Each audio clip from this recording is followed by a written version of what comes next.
Guys, what's up? Piers here from Propearthy. So I invest in service accommodation business. I have been helping a lot of bespoke investor club clients, investors secure a service accommodation unit through my sourcing. Have an online program which again has been helping loads of clients to start their service accommodation journey. So today's video I think is probably one of the most asked questions to me over all social media platforms, all my messengers, or when I have my first call with my investors. This is probably the most asked question. So you guys are probably ready for this. You've probably seen it from the title already anyway, but this is what I get asked all the time. How much do I need to start service accommodation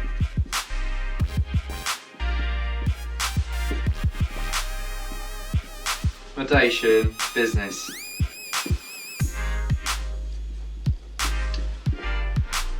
So guys, this is probably something I get asked pretty much days in, days out from a lot of investors. This probably is one of the most quite a big and a vast topic that we could always talk about, because how much do I need to start a service accommodation business? As much as it sounds quite a straightforward question, it also falls down once you know how service accommodation business works. You could actually really think about this and find out that service accommodation business can be quite a low investment, can be a high investment, depending on your setup, what you're trying to achieve from it. Are you going for high-end luxury market? Are you going for basic setup because it's your first unit? Are you looking to scale up to 5 units as soon as possible? As it's a Q&A question, it's such a vast, although the topic can go on and I can break it down and stuff. What I'd like to do is cover, presuming that this person is looking to start a rent-to-rent service accommodation business, which is generally the case for most of the new property investors.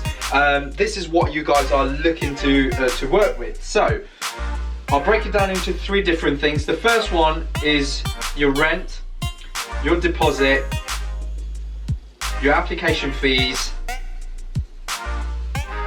and if you're working with sourcer like myself, you also have a sourcing fee. And as we all know, rent and deposit, depending on the investment area that you've got, it all falls down to that area. So that's probably what you're looking for priorly.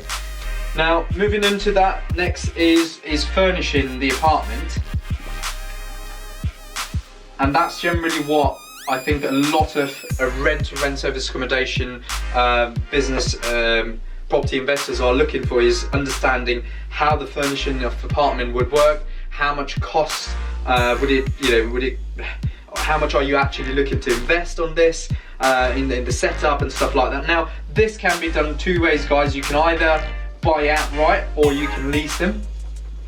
There are many companies at the moment who will help you lease the furnitures, and they'll provide you with all the services. Now, in terms of furnishing the apartment, it again goes back to quite basic. Are you looking at 1 bedroom? Are you looking at 2 bedroom, 3 bedroom? It all falls down to, again, the type of apartment you're looking to furnish. As we move on, we really, the last thing I want to always cover with my investors or anyone who's starting a service accommodation unit is to have a cushion, especially for the first at least 1/2 months of fixed cash flow.